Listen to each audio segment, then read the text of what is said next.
everyone, and welcome back to the Crafty Meraki YouTube channel. It is Erica with you. I am back. I have had a month off. Really nice to just kind of take a bit of a breather and try to focus a little bit on some self-healing and some self-care. And yeah, it's been very, very useful. And I feel like I'm in a much better place, but I am back, and I just realized my hands were like looking super dry. Oh, okay, yeah, we're gonna fix that. And then I thought I'd just mention that I'm going to be doing some ink blending today with the damask and Meraki motifs, and I'm going to go for a slightly different color scheme. Actually, I'm gonna go for kind of like a fall theme, but with colors that I don't normally mix together. So I'm not starting out gentle. I am putting myself in a bit of a, I don't know, challenge box. Like, girl, you've had a month off. Let's do something cray. And it's probably gonna backfire, but you'll be here to support me when it does, right? So I'm hoping so anyway. So I've got a piece of paper already cut out. So this is actually 8.5 by 5.5. So it's an A4, American size A4 cut in half. So I'm going to use that whole thing because I like having a bigger piece when I'm doing these flowers, because I don't know what piece I'm going to use or which bit. So we're going to do all of it and then we're going to decide. Right, so this color scheme is going to be kind of peachy orange with like turquoisey greens. So I'm going to use peach fuzz. These are all from Pink Fresh, clementine, and persimmon. So this is kind of a bit of a fiery coral orangey peach. And then we're going to go for meadow, emerald city, and evergreen. So we're going from kind of like a nice turquoisey to like proper emerald green. And then it's going more into sort of like the pine greens. We shall see how this works out. And then just to be a little bit challenging, I'm going to add a bit of gathered twigs and espresso. I'm not sure where this idea came from, but you know what? I'm committed now. I've shown you the colors. We are going to do this. So, first of all, obviously we're going to get our stencils out. And what I tend to do when I have these big ones, so even though they actually have the markings on them, if you wanted to use a 4.25 by 5.5 panel, there's markings here, or there's 5 by 5. But like I said, I'm going to use a 5.5 inch wide one so that I can. So what I tend to do is I put this wide post-it tape on the back, like so. And then, so you're going to want to make sure that it's not all the way, so it doesn't cover like this, because the reason for that is we are going to use the bottom to line this up. So, right, let's have a quick look at that. So I think we can, right, so we're going to go in this corner. So we are going to line up this corner. And then with the flat bit there. And then we're going to fold this over like so. Okay, and then fold this one over. So press down a little bit here. And like that. Okay, and then we're going to start ink blending with our lightest color, which is peach fuzz. And I'm one of those extra people. I have an ink blending brush for every color. Oops, including my thumb apparently. And the reason for that is because not only am I a little bit cray, I have no problem saying that, but I do like having one color for each, or like one brush for each color, because then I can just go with whatever colors I want, and I have a brush for everyone. I don't have to stop and clean and wipe them off. And these brushes are from the Rabbit Hole Designs. I really like the fact that they're white and white brush heads as well. I feel like the ink blend is super, super great. And they also have the Itty Bitty brushes, which I'm gonna be bringing out in a minute, for like little detailing and things like that. So right, we've done our first color and our first layer here. So I'm just gonna go to get the Itty Bitty brushes, and then we're gonna see where we're gonna add some details. Okay, so these are my Itty Bitty brushes. They are super cute and super useful. Now, I do only have 10 of these, so I do have to actually like reuse them. So when I do have to clean them off, I use like an old kitchen towel with a lot of texture so that it actually catches the ink like so. And then you can use this again, like for the color families. Obviously, don't use pink with or yellow with a red one. Right, so I think what we're gonna do is oops, okay, well, you're not invited. Bye-bye. We're going to add a little bit of peach fuzz details. So just around the edges, like so. Now, you can, of course, use your big blender brushes for this as well. What I do find is useful is if you then angle your brush a little bit and then you go around the edges like so. I do think that this takes a little bit longer, and that is why I really like these little ones. Now, if you do like the sort of the soft blend here in this area, then the big brushes are the way to go. If you like the more kind of dramatic detailing, then get yourself some of these little ones. I mean, you can obviously get that kind of coverage as well, but it just takes a little bit longer. So it depends on like your patience level, which is why I have these ones. My patience levels are not great, but yeah, it's just one of those things where it's like a bit of personal preference and what you like, what works in your craft room. So it also depends, you know, do you have only like 2 hours a week to craft? Then you're not going to want to be spending like 45 minutes ink blending one single card. You know, you're going to want to be a little bit more efficient with your time. So that's another thing to kind of consider.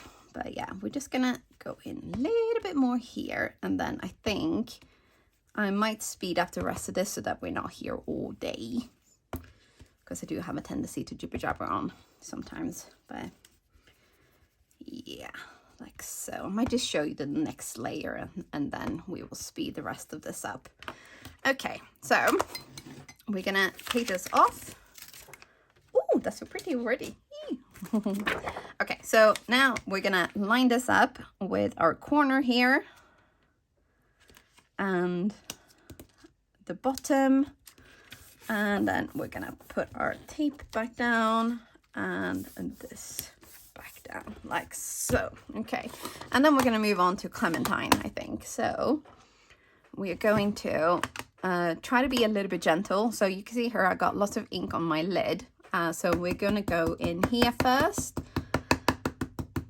And so what I usually do, the reason that there is ink there is because I tend to go dab, dab, dab, dab. And then I tap off the excess here. So for those times when I want a soft blend, I go to the lid. When I want super saturated, I go directly to the pad. So it's just another one of those little blending tips and tricks. Oh, yeah. Okay.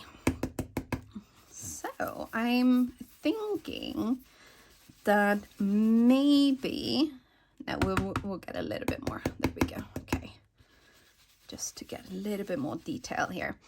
Another thing that you can do is, if you feel like your layers are blending into each other, is instead of going directly to the flower layer, you go to the leaf layer, and then you do that, and then you go back to the flower layer. So you give your ink blending a little bit of time to dry in between. So that could make a big difference as well. So what we're going to do here, again, we're going to use this one because we only have one for orange. So we're going to tap off a little bit of the excess, and then we're going to go just sort of like on the tip of the petals here. So see if we can zoom in a little bit. There we go. Okay, so we just want to add a little bit kind of more detail, because I mean, this is already going to look super, super pretty, but we just want a little bit more kind of like detail and depth as well. So the fun thing with the layering stencils is that you get such a beautiful detailed image with very, very little effort. And this is also something really, really great if you are new to card making, or if you're trying to get a friend, you know, sharing is caring. If you're trying to get a friend obsessed, I mean, interested in crafting, then something to kind of make sure that you do is to introduce them gently to techniques that pretty much anyone who can swirl their hand like this can do. So that is something to also kind of like just take into account. Okay, right. So let's have a look at that. Oh, that looks so, so pretty. But now I will speed up the rest of this so we don't stay here all day. So we are going to continue in the same kind of fashion. We're going to swap over the stencils. We are going to add color with a big brush first, and then we're going to go in with an itty bitty brush. I know I keep saying itty bitty because it just sounds so cute and so funny, so I'm going to keep saying it. So yeah, that's that. Go in with the big brush first, and then you go in with the little one to kind of add those like little extra details. I cannot recommend these little brushes enough because of the kind of level of control that you have when it comes to adding your color. So we're just gonna wipe that off, and then we're gonna have a little look, and it's really starting to come alive here. So yes, so fun. Now don't be afraid of like trying different color schemes and things. The fun thing with ink blending is that it takes hardly any time to actually see the result. So if you're copy coloring and you're spending a lot of time on that, obviously you're not going to want to try some crazy, you know, color schemes or new techniques and things if you're not sure, or especially if you're under time pressure. We've all been there. So don't, you know, kind of maybe go for the wild side when you're doing that. But when it comes to layering stencils, it's so easy to just, you know, bang out a few and see what you like. So then also another thing, if you're doing like big pieces like this, is if you have that top piece of cardstock, you can always write down the colors that you've used. So you always have a perfect reference. So even if you make like 10 different ones, 10 different color combinations, then you can just go back and you can see, you know what, I like this one. I don't so much like this one. This I thought was going to look great and it didn't. So it's just a great reference. And then also if you don't take pictures, you will always have them in your phone. So you can always go back as a quick kind of like, what did I like and what didn't I like? So little top tip there. But we are just about finished with all of our ink blending here, and then we are going to use the coordinating die cut to cut this out, because there's no way I'm fussy cutting all of this. No. So we're just going to run this through our die cutting machine quite quickly. And one thing you will notice is that there are some leaves and some little flowers that are actually separate, so you can actually like add them on top of your ink blended piece. So we're gonna pop everything out, and then you can see those are the little extra flowers. You just can't really tell because they're upside down. And then we are going to use this already foiled background. So this is the Dazzling Diamond hot foil plate, which is one of my favorites. Now, don't gasp in shock, or maybe do, I don't know. I am decided actually to cut this apart. Instead of having one big image, I decided to kind of cut the flowers down a little bit, cut some of the leaves off, and just kind of rearrange them a little bit, because even though I really love this image, it is just a tad big for an A2 card. Then when I have all of my pieces in one place, I'm going to use my very, very trusted and beloved press seal to pick everything up. And then we're gonna add a little bit of liquid glue on the back.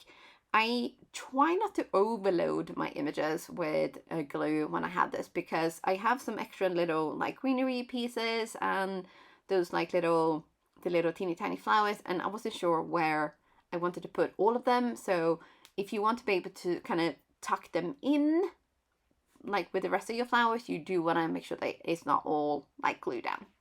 And then it's time for a sentiment. So I thought, you know what, we're gonna kind of stay with the same color scheme. So I decided to go for persimmon and just ink blend on this leftover piece of cardstock. So this is the top that was on the ink blending for the actual flower bit.